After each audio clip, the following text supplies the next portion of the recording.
Hello everyone and welcome to a new video. So I've been thinking of doing, I don't know if it's going to be a series, but at least this video on a new concept. I don't know what to call it. I was thinking about bricked or broken, but it's basically me just looking at some extremely off-meta builds for characters.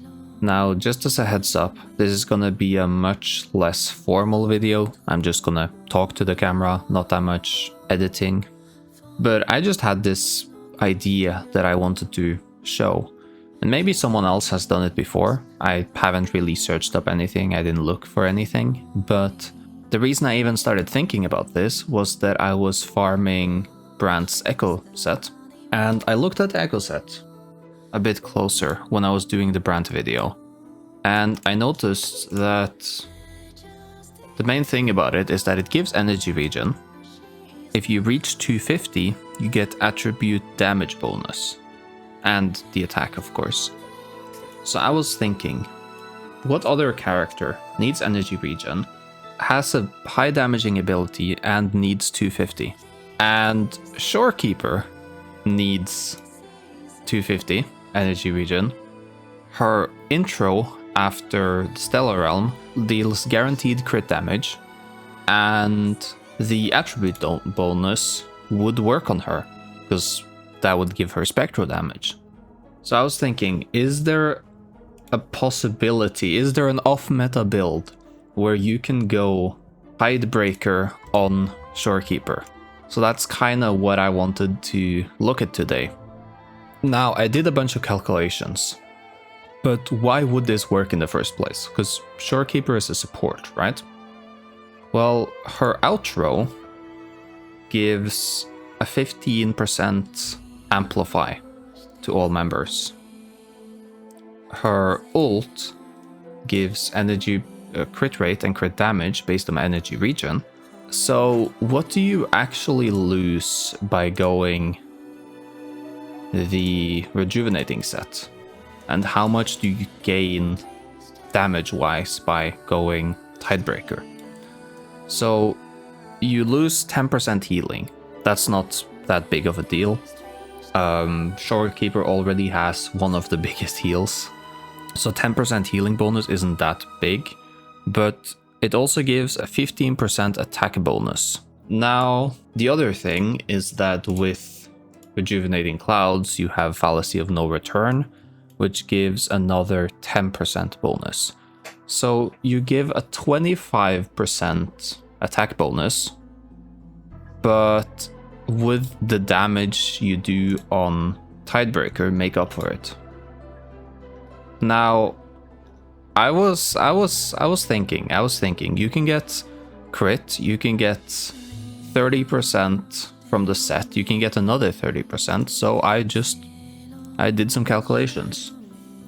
And here, Shorekeeper stats, I have her signature, I have variation, and I also have Call of the Abyss, as it gives a healing percentage in case you would want healing and damage, but you don't get any concerto from it.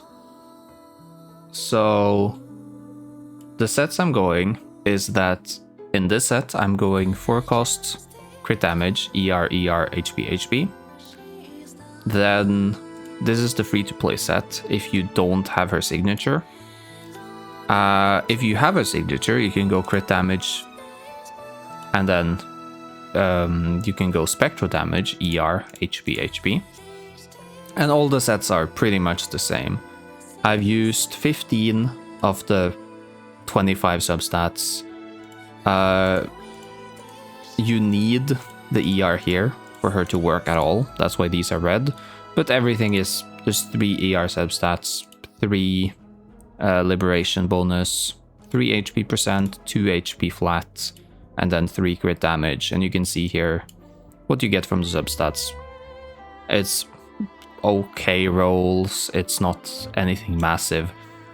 So I did the damage, and in base form with variation, her healing is around 18,600, for a full rotation. So that's with ult, that's with her skill, that's with the intro ult as well at the end. And her intro damage, if you build her with these substats and this with fallacy, does around 71,000. You do get a 25% attack buff, you amplify 15, you get the crit rate, crit damage buffs. You have 8 to 16 Concerto.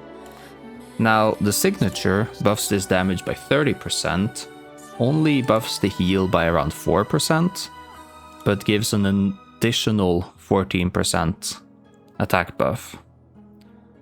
If we now go over to the Tidebreaker set with Variation or Abyss, you see that both of them has a 25% increased damage from the Rejuvenating set, but Variation has a damage drop off, and if you go Abyss to get the healing back up to 100, you then lose the extra Concerto, so your rotations will be a lot longer.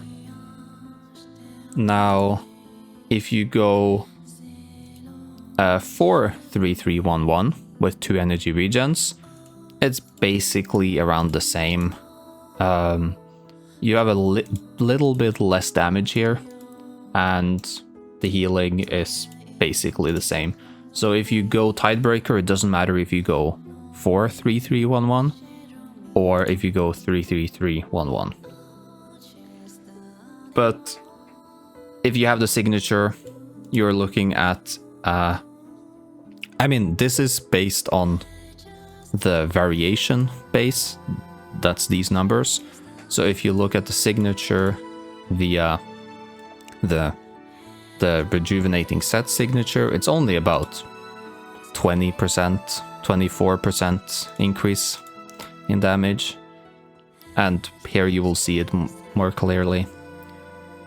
So yeah, maybe you get if you build a full damage, maybe you can do 112,000 damage on intro, but you do lose out on this attack buff. Now, maybe if they add another 4 cost that buffs just general attribute damage, or maybe buffs the liberation damage, or something like that. Maybe another energy regen weapon comes out in the future. But right now, it looks interesting, but I don't think it's worth it.